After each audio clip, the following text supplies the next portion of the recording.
Bien, bonjour. Alors, je vais vous parler un tout petit peu de la diversité, de façon un peu diverse et variée. Je profite d'être le dernier pour un tout petit peu critiquer mes camarades. Ils ne pourront pas revenir, il n'y a pas droit de réponse. Alors, la diversité, c'est bien, on parle de diversité. La diversité, en général, c'est bien vu, il faut être diverse. Et donc, par exemple, les diverses, c'est toujours quelqu'un... Bon, il y a un noir, c'est la diversité, un handicapé, c'est la diversité. Donc, la diversité, effectivement, c'est quelqu'un qui n'est pas tout à fait normal, et c'est une façon politiquement correcte, souvent, de nommer une classification pas très belle. Je vais essayer de parler de ça. Je vais essayer de parler de la diversité, tout en parlant de la seule chose qui donne sens à la diversité, c'est qu'il y a des non-diverses, c'est qu'il y a des communs, c'est qu'il y a des universels. Parce qu'à vrai dire, c'est ça qui pose un tout petit peu problème dans notre société, c'est le commun. Hein, le commun. J'essaierai de vous dire, en respectant les temps, pourquoi les communs s'est fait la malle, pourquoi les communs s'est barré dans nos sociétés.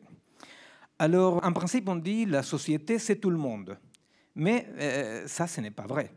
La société, ce n'est pas tout le monde. La société, c'est un sous-ensemble et on dit à d'autres, aux diverses, de s'intégrer. On les aide à s'intégrer. Donc la société n'est pas tout à fait tout le monde. La société est un sous-ensemble qui se regarde comme la société et les autres, effectivement, les manouches, les métèques, les handicapés, les pas comme il faut, les délinquants, c'est-à-dire tous ceux qui forment pourtant la société. Eux, on leur dit, toi, tu n'es pas tout à fait de la société. Moi, depuis toute ma vie, va-t-on savoir pourquoi, je me suis occupé justement et je me suis senti appartenir à la famille de ceux que, pour reprendre un mot qui est utilisé aujourd'hui, n'ont pas l'agnac. Dans notre société, il y a de nouveaux types d'apartheid. Vous êtes noir, si vous êtes productif, on oublie. Vous êtes handicapé, si vous servez pour que les gens arrivent à l'heure, on oublie. Vous êtes aveugle, si vous servez pour que les autres voient. Bon, bref, on sait utiliser les gens. Mais qu'est-ce qui se passe avec ceux qui ne sont pas utiles? Qu'est-ce qui se passe avec ceux qui n'ont pas l'agnac? Qu'est-ce qui se passe avec ceux qui n'arrivent pas à la méritocratie? Parce que vous savez, il y a un problème avec les mérites. C'est que si nous méritons la vie assez tranquille que nous avons, si nous croyons que nous méritons ça, les mômes qui aujourd'hui est en train de mourir de faim en Afrique, ils méritent ça aussi, vous voyez. Donc la méritocratie est un mode d'apartheid un peu bizarre.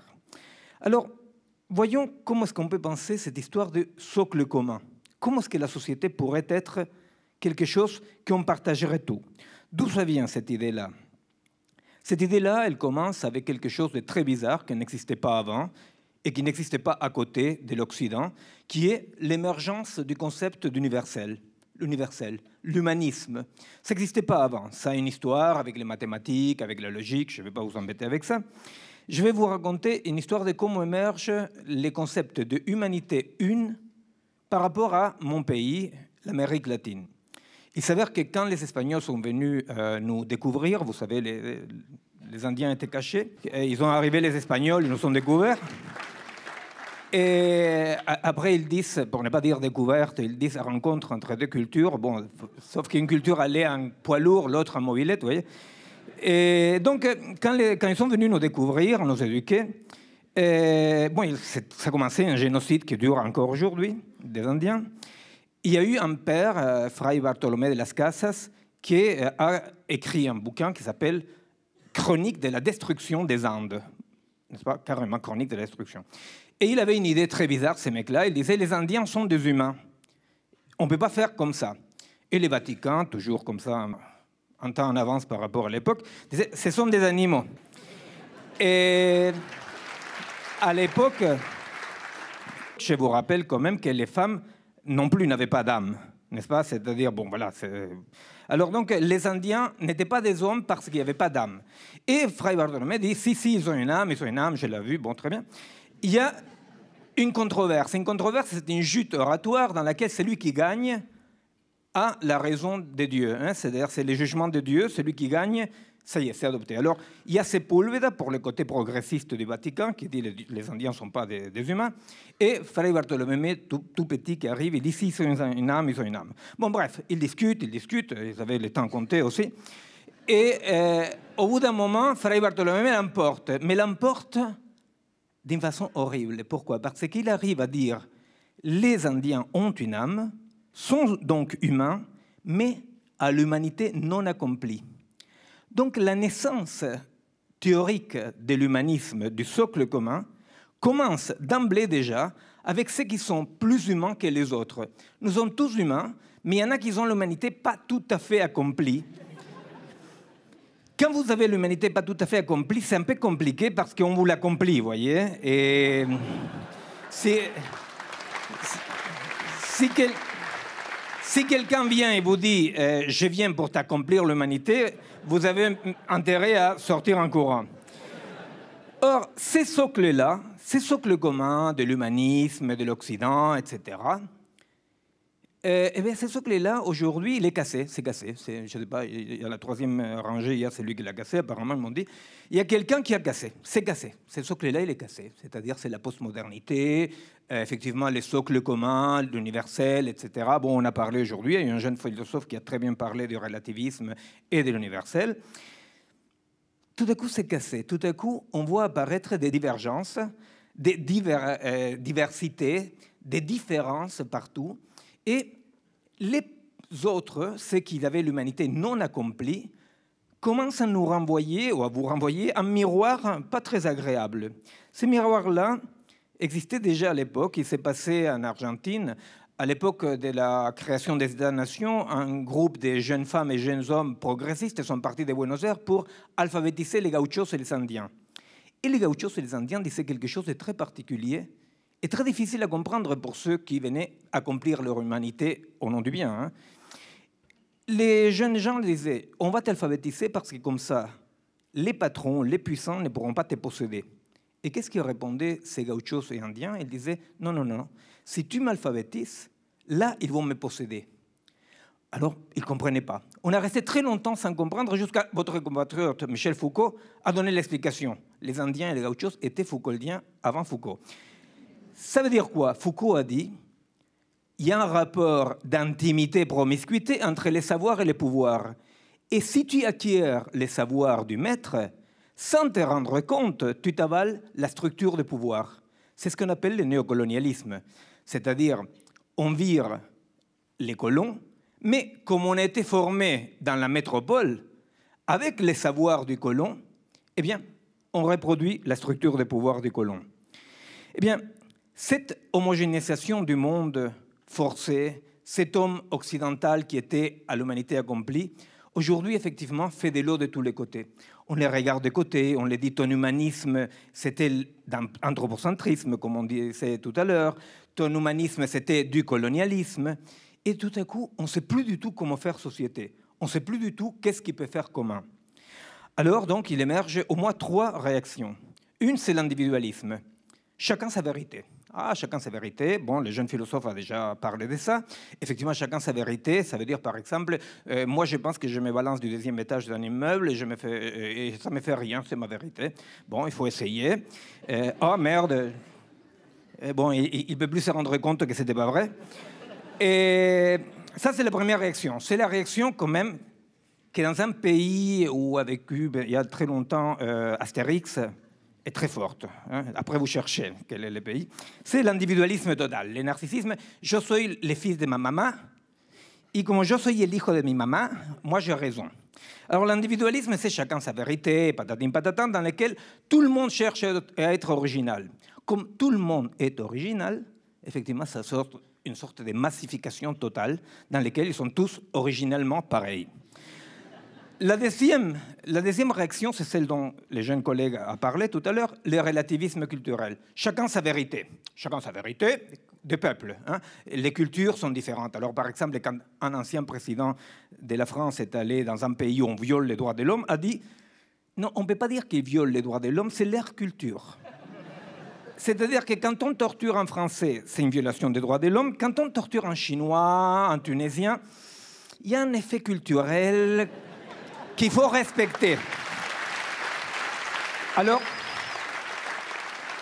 moi, personnellement, quand je faisais la résistance contre les militaires, ils m'ont torturé, etc., ça m'a fait moins mal qu'à vous, vous voyez, par exemple, parce que dans ma culture, quand même, la gégène était... Alors, les relativismes, passons vite, les relativismes, c'est effectivement le néo-racisme, et le plus con de tout dans le relativisme, c'est que dire tout est relatif est une phrase absolue. Donc, effectivement, il y a un problème, vous voyez. Alors, la troisième possibilité est de dire, bon, revenons à l'homme de l'humanisme, revenons à l'homme de l'humanisme, communiquons entre nous, l'agir communicationnel, patatim patatan, au moins il y a un dans la salle qui sait à qui je fais référence. Eh bien, l'agir communicationnel, on va essayer de refaire l'homme de l'humanisme. Tout ça me semble que sont des voies qui conduisent à ne pas pouvoir faire société. À ne pas pouvoir faire société. L'individualisme, effectivement, c'est la barbarie de chacun pour soi, après moi le déluge.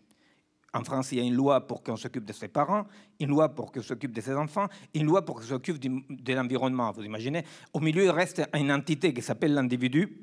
On se demande, mais qu'est-ce que c'est? L'individualisme, c'est la barbarie, individualisme radical, je veux dire, non? Et la barbarie.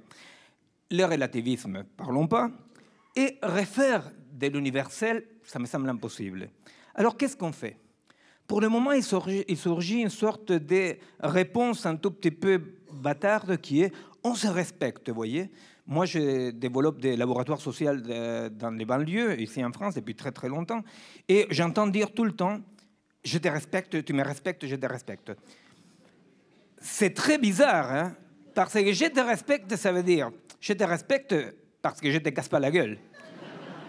Alors donc, vous voyez, les respects, vous dites, les respects, c'est ce qui arrive juste avant, boum, le coup de poing. Alors donc, moi, je préfère qu'on me respecte un peu moins et qu'on me tape aussi sur la gueule un peu moins. Donc, moi, je fais l'apologie de quoi? Eh bien, moi, je crois quand même qu'il y a une différence radicale entre multiplicité et dispersion. Le relativisme et la dispersion. Le socle commun est cassé et chacun pour soi, soit individuellement, soit en communauté. La multiplicité n'est pas la dispersion. À plusieurs reprises était évoqué aujourd'hui ici de façon différente quelque chose qui pour moi est central. Comment la multiplicité est cette possibilité que chaque partie possède un tout intérieur. Vous savez, Novalis, il illustrait ça en disant « Est-ce que tu peux dire que tu aimes l'être aimé si tu ne trouves pas l'univers dans l'être aimé ?» Vous voyez, un multiple n'est pas une partie, un multiple n'est pas une dispersion. Mais qu'est-ce qui se passe entre les multiples? Eh bien, les multiples ne sont pas tous d'accord. Les multiples, il n'y a aucune raison qu'ils soient d'accord. Donc, ce que j'ai fait, c'est effectivement l'éloge du conflit. L'éloge du conflit dans lequel on dit non, on n'a pas à être d'accord, on peut ne pas être d'accord, on peut ne pas se respecter, parce que justement, la multiplicité conflictuelle est la base d'un socle social, d'un socle commun dynamique. Ces socles communs dynamiques, qu'aujourd'hui, avec les consensus, avec la communication, il faut être tous d'accord, etc., etc., on l'attaque parce qu'on a peur du conflit. Or, une société qui se prive du conflit est une société qui se condamne à l'affrontement. Plus on veut éviter les conflits, plus on va vers l'affrontement. Soit l'affrontement d'unifier tout le monde sous le même format, le formatage, soit l'affrontement de la différence entre nous. Moi, je crois qu'un manouche, un métèque, un français de souche, qui que ce soit, ils ont quelque chose en commun, qui est le fait de que nous habitons un territoire dont personne n'est le propriétaire. Réenchanter le monde, réenchanter la société, signifie assumer joyeusement ces conflits. Et croyez-moi, on a tout à fait intérêt d'assumer les conflits pour éviter ces petits affrontements merdiques des guerres entre cultures, guerres des religions, qu'on essaye de nous mettre dessus pour nous rediscipliner. Merci de votre attention.